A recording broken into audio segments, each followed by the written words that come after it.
You know that thing where you get an amazing pair of shoes at a really great price and want to tell everyone about it? Yeah, so do we. Here at Designer Shoe Warehouse, we'll give you something to brag about, like the latest styles from brands you love, or the trends everyone's obsessing over, or shoes that make you feel like, well, you.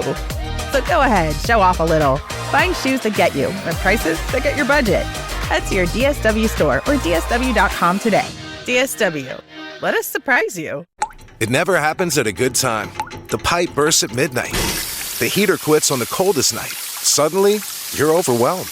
That's when HomeServe is here. For $4.99 a month, you're never alone. Just call their 24/7 hotline and a local pro is on the way. Trusted by millions, HomeServe delivers peace of mind when you need it most. For plans starting at just $4.99 a month, go to HomeServe.com. That's HomeServe.com. Not available everywhere. Most plans range between $4.99 to $11.99 a month your first year. Terms apply on covered repairs. Nerds! Today's episode is sponsored by NerdWallet's Smart Money Podcast. Personal finance can feel like a pop quiz you didn't study for.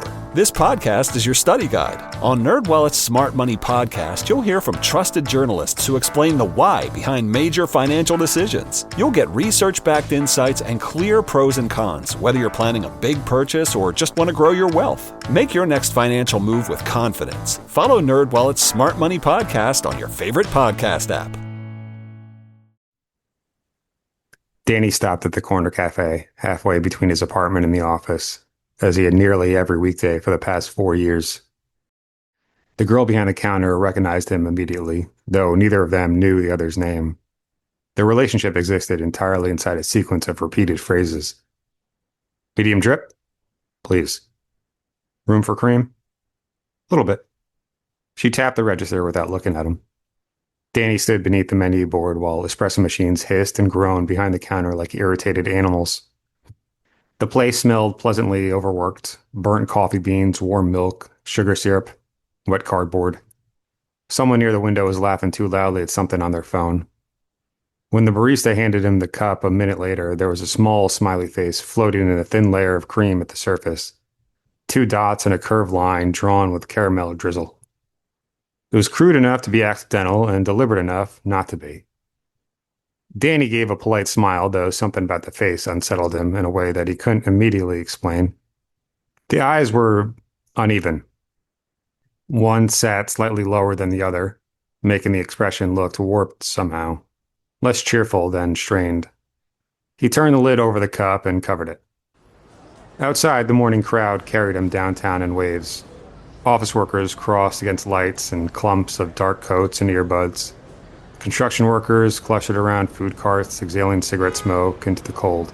And giant digital billboards flashed over the avenue with synthetic brightness that made every advertisement feel vaguely medical. Teeth whitening, insurance, prescription sleep aids, anti-anxiety medication. An ad wrapped around the side of a bus displayed an enormous close-up of a smiling elderly woman beneath the words, "Hold on to what matters." Danny watched the bus pass and found himself rereading the slogan in his head as he entered the lobby of Heroin Vale Advertising on West 42nd. The agency occupied 3 floors of a renovated building that had once been a textile warehouse, though all traces of the original architecture had been buried beneath minimalist lighting and expensive gray furniture designed to look accidentally expensive. By 9:30, the copy department was already alive with the low static of keyboards and overlapping conversations. Someone nearby was arguing over font licensing. Someone else was microwaving oatmeal strong enough to smell through the entire floor. Danny settled into his desk near the windows and woke his monitor with a tap of the spacebar. An unfinished campaign presentation filled the screen immediately. Lucerexa. Because memory deserves more time. Beneath the slogan sat stock photographs of aging couples smiling at one another with unbearable sincerity. A husband helping his wife into a sweater, a grandmother holding a child's hand, the sort of imagery designed to soften fear into something more marketable. Danny leaned back in his chair, rubbing at the bridge of his nose while reading through the product notes again. Lucerexa was intended to alleviate symptoms associated with moderate dementia, improve recognition, reduce confusion, delayed cognitive decline. The pharmaceutical company funding the campaign wanted optimism without denial, hope without promising recovery. fear carefully diluted into reassurance. He opened a blank document and began typing variations automatically. For the moments that make us who we are. Stay connected to the people you love.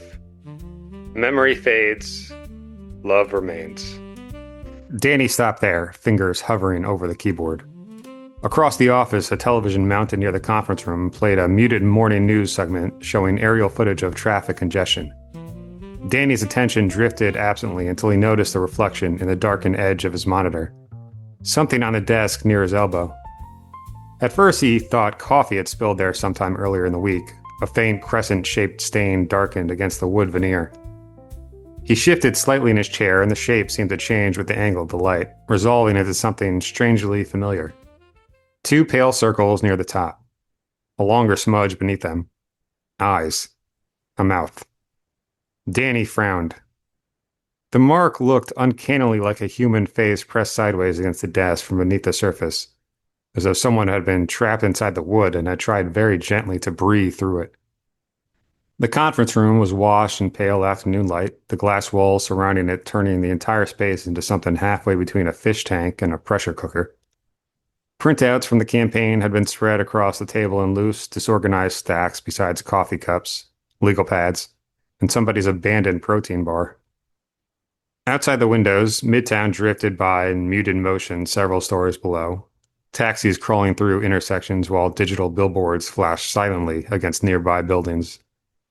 Danny sat slouched in his chair with a pen balanced loosely against his mouth while the rest of the team circled the same creative problem from 6 different directions at once. I still think we're making it too sad, Mia said from near the monitor screen, flipping through rough layout sketches. Every version feels like someone's about to die. That's because somebody is about to die, Elliot replied. Elliot leaned farther back in his chair, hands folded behind his head. He always looked like he had slept in his clothes, though somehow in a deliberate way that worked for him. His tie had already migrated halfway out from beneath his collar, and one sleeve remained rolled higher than the other, like he'd gotten distracted midway through fixing himself. The problem, he continued, is that pharmaceutical ads have to pretend fear is inspirational. That's the entire industry. They're emotional magicians. They're selling reassurance, Priya corrected calmly. They're selling reassurance through terror, Elliot replied. Mia snorted. Priya ignored both of them and turned toward Danny. What do you think, Danny? Danny glanced down at the page in front of him where he'd written fragments instead of complete thoughts.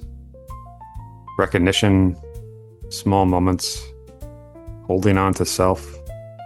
I think the client wants something personal, Danny said.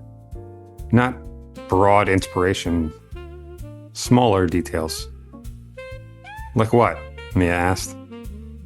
Danny shrugged slightly. A husband remembering how his wife takes her coffee?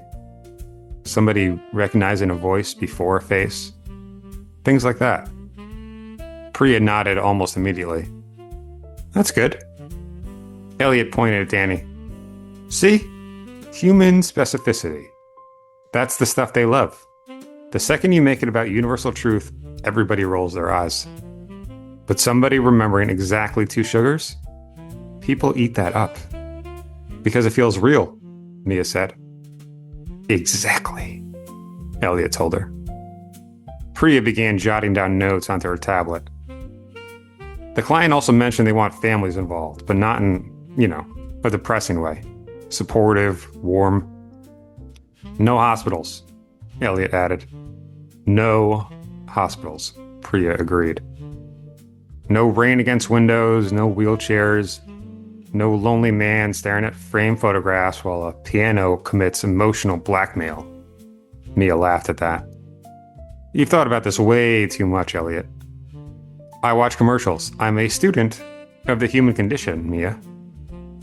You're a raccoon with a bachelor's degree. Elliot placed a hand over his chest, sarcastically wounded. Danny smiled despite himself while the conversation drifted onward. What about memory as texture instead of information? Mia asked softly. Like routines, habits, muscle memory, stuff like that. That's interesting, Priya said. Elliot snapped his fingers. Okay, wait. What if we frame memory as the invisible architecture of a relationship? The room went quiet. Why are you all looking at me like that? Because that was horrifyingly articulate, Mia told him. Hey, don't ruin this for me, Elliot said. Danny leaned forward slightly now, more engaged. That's actually not bad. You know, the idea that people are built from shared patterns and repetition, I think that's good. Priya nodded slowly. Yeah, there's something there. Like someone forgetting names, Danny continued. But still, setting out 2 plates of dinner automatically. So their body remembers a life even when the mind struggles. For a moment, the room settled into genuine creative focus, everyone building atop one another's thoughts instead of trying to out-clever one another. Routines as identity, Mia said. Recognition over recollection, Priya added. Elliot pointed toward Danny again. See? That's your tagline, guy, right there. Danny looked up with a faint grin, ready to answer, when his attention caught on something near the far wall. Beside the thermostat, uneven discolorations beneath the paint had surfaced in irregular gray patches. Probably old repairs, water damage maybe, he thought. The marks themselves should have been meaningless, but the arrangement struck him immediately with the unmistakable clarity of a hidden image suddenly snapping into focus. A face. 2 faded shapes formed uneven eyes. A narrow vertical streak suggested a nose. Beneath them, a curved mark resembled a thin smile stretched too tightly across a pale face. Danny stopped listening. The longer he looked, the clearer it became. The proportions felt subtly wrong somehow, elongated downward as though the features had softened and slipped beneath the surface of the wall. Danny? He blinked hard. Priya was watching him now. You okay, bud? Danny gestured toward the wall without taking his eyes off it. There's a face over there. Elliot turned immediately. Huh? By the thermostat, Danny said. Everyone looked towards that direction. Danny stood slowly from his chair and crossed the room, stopping just inches from the wall now. Up close, the texture beneath the paint became more visible. Tiny bumps, hairline cracks, uneven layers where somebody had patched over old damage years ago. The face remained. You gonna interrogate the drywall, Danny? Elliot asked. Danny frowned slightly. Seriously, you don't see that? Priya leaned sideways in her chair. We need a new building. That's what I see, she said. Oh, yeah, I see it, Elliot said. I see, a disappointed potato. Mia laughed. Okay, well now that's all I can see. Thanks, Elliot. Danny shook his head, embarrassed now by the attention. All right, forget it. Sorry. Danny gave a quiet laugh and finally returned to his seat while the conversation resumed around him. His eyes kept drifting back toward the wall despite himself. Something about the expression bothered him. Not because it resembled a face, because it resembled a person trying to pretend they weren't afraid. Danny reached for his coffee and glanced toward the wall again, absent-mindedly. He could have sworn the eyes on this face had moved. Testing season is right around the corner, and this is when confidence really matters. When kids take time to review key concepts and strengthen their skills before assessments, it can make all the difference. IXL helps reinforce what they're learning right now, so they walk into every test feeling prepared, capable, and confident. IXL is an award-winning online learning platform that helps kids truly understand what they're learning. Whether they're building math confidence, strengthening reading and writing skills, or reviewing science concepts. Designed for students from pre-K through 12th grade, IXL delivers personalized, interactive practice that adapts to your child's level and pace. It's an easy, effective way to support learning as the school year heads into its final stretch. Studies show kids who use IXL score higher on tests, proven in all 50 states. IXL is used in 96 of the top 100 school districts in the U.S. Make an impact on your child's learning. Get IXL now. And listeners can get an exclusive 20% off IXL membership when they sign up today at IXLlearning.com/audio. Visit IXLlearning.com/audio to get the most effective learning program out there at the best price. We all belong outside. We're drawn to nature, whether it's the recorded sounds of the ocean we doze off to, or the succulents that adorn our homes. Nature makes all of our lives, well, better. Despite all this, we often go about our busy lives removed from it. But the outdoors is closer than we realize. With AllTrails, you can discover trails nearby and explore confidently. With offline maps and on-trail navigation, download the free app today and make the most of your summer with AllTrails. It never happens at a good time. The pipe bursts at midnight. The heater quits on the coldest night. Suddenly, you're overwhelmed. That's when HomeServe is here. For $4.99 a month, you're never alone. Just call their 24/7 hotline and a local pro is on the way. Trusted by millions, HomeServe delivers peace of mind when you need it most. For plans starting at just $4.99 a month, go to homeserve.com. That's homeserve.com. Not available everywhere. Most plans range between $4.99 to $11.99 a month your first year. Terms apply on covered repairs. My grandmother had dementia. Heather said it casually at first, almost the way someone mentions the weather, before realizing halfway through the sentence that they've opened a much heavier door than intended. She sat across from Danny in the corner booth of a narrow cocktail bar, tucked beneath street level somewhere in the East Village. One elbow resting against the table while amber light drifted across the side of her face. The place was crowded without being loud, conversations overlapping softly beneath low music while shadows moved slowly across shelves of liquor bottles beneath the bar. Danny looked up from his drink. "Oh, I'm sorry." Heather gave a small shrug. "It was a long time ago. I was a teenager." She turned the stem of her glass slowly between her fingers. At first it was little things, repeating stories, forgetting appointments. My mom used to laugh about it because my grandmother had always been scatterbrained anyway. And then one day she forgot where she lived. Danny listened quietly. She drove to a grocery store she hadn't been to in like 15 years. Completely different neighborhood, different town, technically. They found her sitting in the parking lot crying because she didn't recognize her own reflection in the mirror. Heather smiled faintly after a beat, though it wasn't really a smile. "Sorry, that got dark fast." "No," Danny said gently. "It's okay." Outside the windows behind her, headlights drifted across the wet pavement in blurred streaks. The city above them felt far away down here, reduced to passing shadows and muffled movement. She used to call me by my mother's name near the end. Then eventually she stopped using names altogether because she was scared of getting them wrong. Danny nodded slowly. "That's actually pretty common." Heather looked at him over the rim of her glass. "You know a lot about dementia for someone who doesn't work in medicine." Danny smiled. "Advertising." "Oh," Heather said. "That somehow raises more questions." "Yeah," he started. "My agency is doing a pharmaceutical campaign right now." Heather laughed softly. "Ah, so this is research." "Absolutely," he said dryly. That got a real laugh out of her.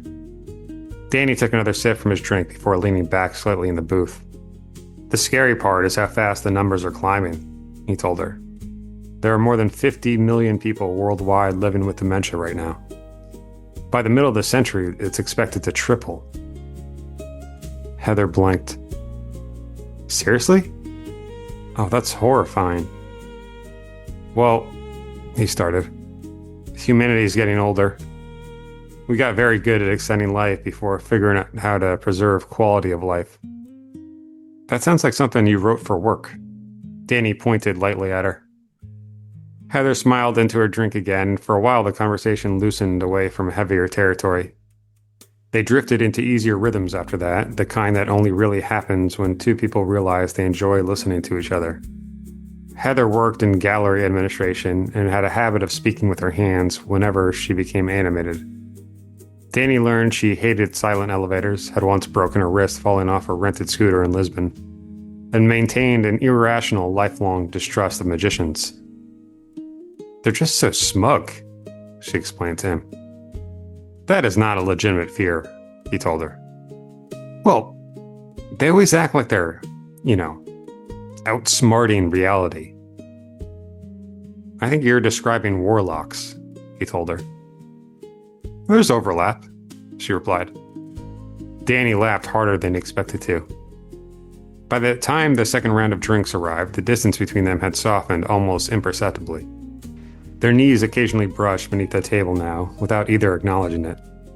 Heather leaned closer when she spoke. Danny found himself noticing details he probably shouldn't have been noticing yet. The small scar near her wrist, the way she tucked her hair behind one ear whenever she was thinking, the faint crease that appeared beside her mouth right before she laughed. "So," Heather said, resting her chin lightly against her hand, "how many disastrous first dates have you survived this year?" Danny pretended to think about it. "Emotionally or statistically?" "Well, that's a concerning answer," she replied. "There was one woman who spent 40 minutes explaining cryptocurrency to me using astrology." "No," Heather said. "Swear to God. That's not a real person." "She absolutely was. I watched her eat truffle fries." Heather laughed again, lowering her head briefly toward the table. Then, her hand moved across the booth and rested lightly over his. The gesture lasted maybe 2 seconds, but it caught Danny completely off guard. Not because it felt inappropriate. The opposite, actually. There was something natural about it. Something warm and uncalculated that bypassed all the careful first date mechanics people usually performed around one another. Heather seemed to realize she'd done it at nearly the same moment he reacted. Though instead of pulling away awkwardly, she simply smiled at him. Danny smiled back before he could stop himself. Neither of them spoke for a moment. Then Heather tilted her head slightly and asked, very casually, "Did you want to go somewhere else?" There was something uniquely disorienting about stepping into the apartment of someone you barely know, but desperately want to know better. The excitement began before the door even opened, somewhere in the elevator ride upstairs, in the brief silence after Heather unlocked the door while apologizing for nothing in particular. Danny followed her inside, carrying that strange mixture of anticipation and nervousness that only existed in moments like this, when every detail suddenly felt charged with possibility. A coat tossed over a chair, a book left open face down somewhere. Evidence of another person's private life revealed piece by piece. It had been a long time since he felt this kind of energy around someone. Not just attraction. Something softer, more dangerous. Heather disappeared briefly into another room to kick off her shoes while Danny lingered near the doorway, pretending not to absorb everything at once. There was an intimacy to entering someone's home that went beyond physical closeness. The walls themselves seemed to lower. Public versions of people disappeared here. "You want another drink?" Heather called from the kitchen. "Sure. What are you feeling?" Danny loosened his jacket and smiled faintly to himself. "Whatever you're having." "Excellent," she said. He wandered toward the couch, lowering himself into one corner while Heather moved around somewhere out of sight nearby. He could hear cabinet doors opening, eyes shifting against glass, the comfortable rhythm of someone existing naturally inside their own space. Danny leaned back, letting the nervous excitement settle into something calmer now. The evening had unfolded so easily that part of him still distrusted it. Most first dates involved at least one stretch of conversational CPR. This one, though, had felt effortless. His attention drifted toward the wall opposite the couch. Photographs, dozens of them arranged in mismatched frames. Friends at restaurants, family gatherings, holiday photos, weddings, beach trips. Heather smiling beside people across different stages of her life. The effect was unexpectedly warm. Danny found himself studying them with quiet curiosity, trying to assemble the invisible shape of Heather through these frozen fragments. In one picture, she stood between an older couple who shared her eyes. In another, she was laughing so hard her face had blurred slightly from movement. Several photos included the same elderly woman with silver hair and bright lipstick. Her grandmother, probably. Every face on the wall smiled back at him and captured moments of joy, and for the first time all day the sight of faces everywhere felt comforting instead of unsettling. Here you go. Heather appeared beside him, holding 2 glasses. Danny looked up quickly, almost embarrassed to have been caught studying the photographs. Thank you. Their fingers brushed slightly during the handoff before she settled beside him on the couch, close enough now that their shoulders touched naturally. Neither moved away. For a little while, they simply sat together talking softly, the kind of quieter conversation that arrives after midnight approaches, and both people realized neither of them is looking for an excuse to leave. Heather curled one leg beneath herself while Danny listened to her tell a story of getting stranded overnight in Montreal during a snowstorm, after missing a connecting flight. At some point, she began tracing the rim of her glass while she talked, and Danny became aware of how close her mouth was whenever she smiled. The silence that eventually settled between them felt different. Danny looked at her. Heather looked back. Then, carefully enough that either of them could still pretend otherwise, if necessary, Danny set his drink onto the coffee table and leaned toward her. When he woke slowly beneath unfamiliar blankets, disoriented for the first few seconds by darkness and silence before memory returned in fragments, Heather asleep beside him. Her apartment, the soft blue light from passing traffic moving faintly across the ceiling. His throat felt dry. Carefully, and trying not to disturb her, Danny slipped out of bed and padded quietly onto the hallway toward the bathroom. The apartment looked different now in near darkness, stripped down to shapes and outlines. Streetlight filtered weakly through partially closed blinds, casting long geometric shadows across the floorboards. Danny pushed the bathroom door open halfway and stepped inside. The overhead light remained off. Only the dim amber glow from the hallway reached into the room. Still half asleep, he stopped near the sink and glanced downward. Something in the bath mat caught his eye immediately. The thick fabric had been pressed unevenly in different directions, the fibers bent at conflicting angles where someone's feet had crossed over it earlier. Combined with the shadows falling across the floor, the pattern formed something horribly recognizable from where Danny stood. A face. Its features emerged slowly the longer he stared. Darker folds in the fabric shaped hollow-looking eyes. A shallow depression beneath them suggested a nose. Lower still, a warped line curved downward into an expression that looked unmistakably miserable. Morning arrived softly through Heather's apartment. Pale light drifting across the bedroom walls while the distant noise of traffic filtered upward from the street below in muted waves. Danny, lying still for a moment beneath the blankets while his eyes adjusted to the room. Heather slept on her side, facing away from him, one arm tucked loosely beneath the pillow, dark hair spread unevenly across the sheets. For a few seconds, he simply watched her. There was always something strangely intimate about mornings after spending the night with someone. The performance had ended overnight. People became quieter in their sleep, smaller somehow, real. Danny slipped carefully out of bed again, though this time without the vague unease from earlier. The memory of the bath mat already felt embarrassing in daylight, reduced to one of those half-dream distortions the brain manufactured when exhausted. He could barely even remember what had unsettled him so badly about it now. By the time Heather emerged from the bedroom wearing an oversized sweatshirt and mismatched socks, Danny was standing near the windows checking his phone. "You're up," she said, voice still rough with sleep. "Barely."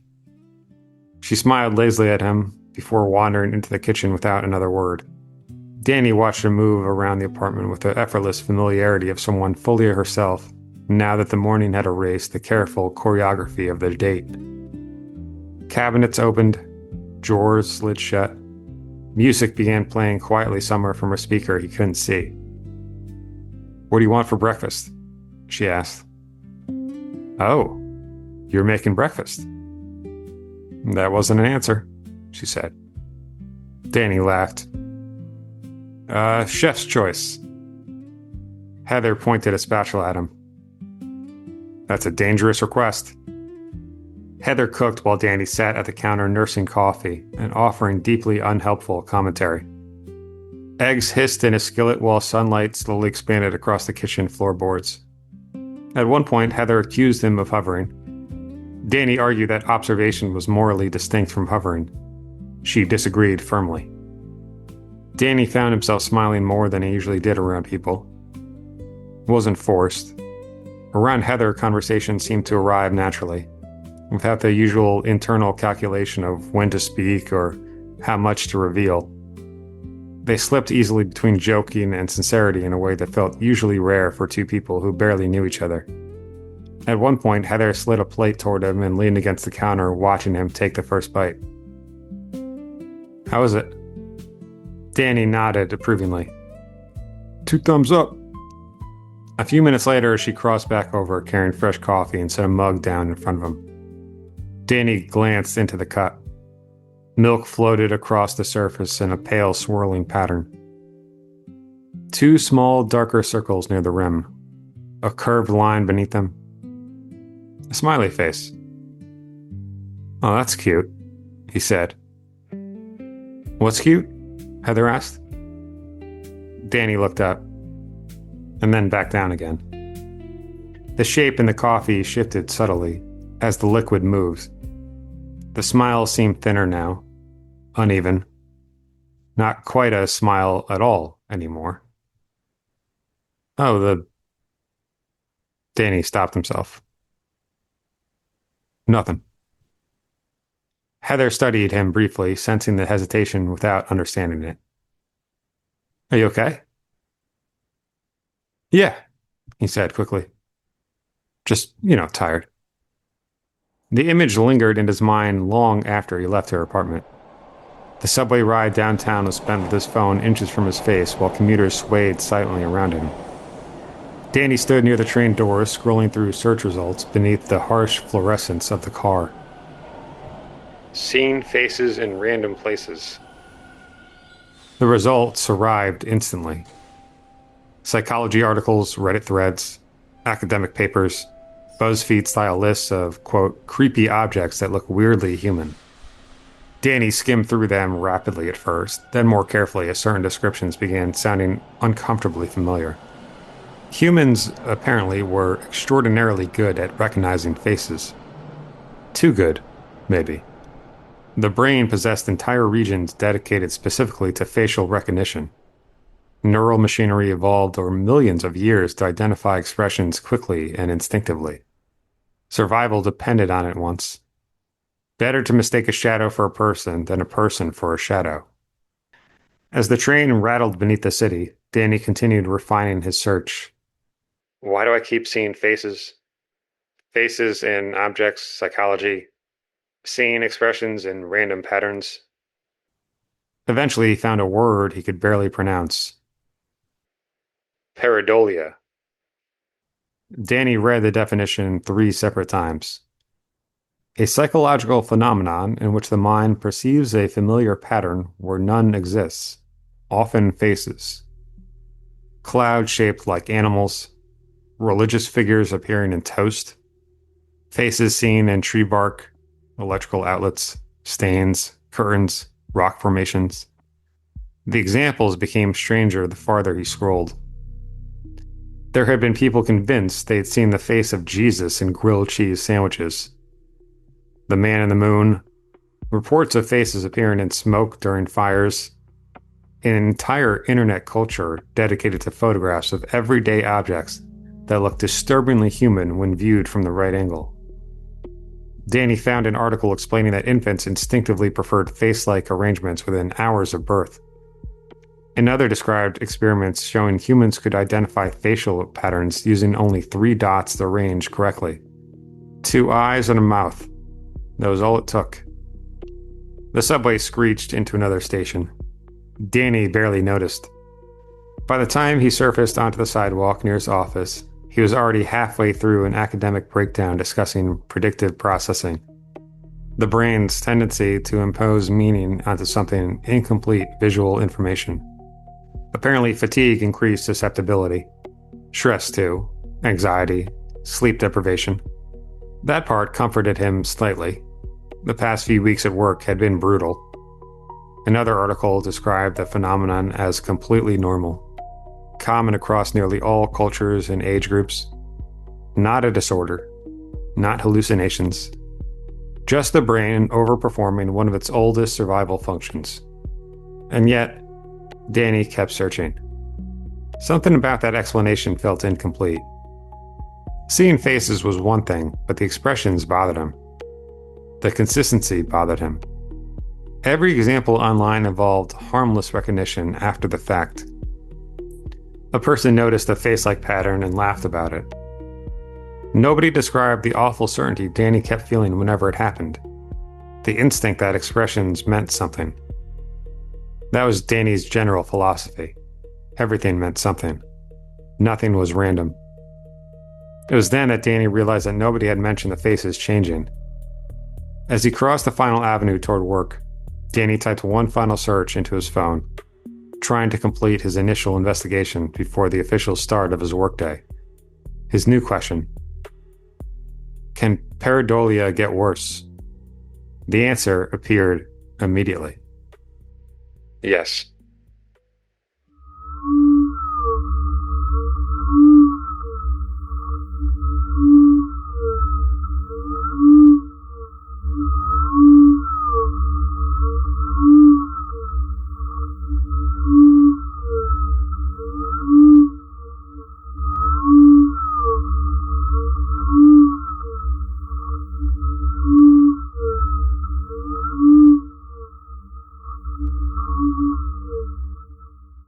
Testing season is right around the corner, and this is when confidence really matters. When kids take time to review key concepts and strengthen their skills before assessments, it can make all the difference. IXL helps reinforce what they're learning right now, so they walk into every test feeling prepared, capable, and confident. IXL is an award-winning online learning platform that helps kids truly understand what they're learning. Whether they're building math confidence, strengthening reading and writing skills, or reviewing science concepts. Designed for students from pre-K through 12th grade, IXL delivers personalized, interactive practice that adapts to your child's level and pace. It's an easy, effective way to support learning as the school year heads into its final stretch. Studies show kids who use IXL score higher on tests, proven in all 50 states. IXL is used in 96 of the top 100 school districts in the U.S. Make an impact on your child's learning. Get IXL now. And listeners can get an exclusive 20% off IXL membership when they sign up today at IXLlearning.com/audio. Visit IXLlearning.com/audio to get the most effective learning program out there at the best price.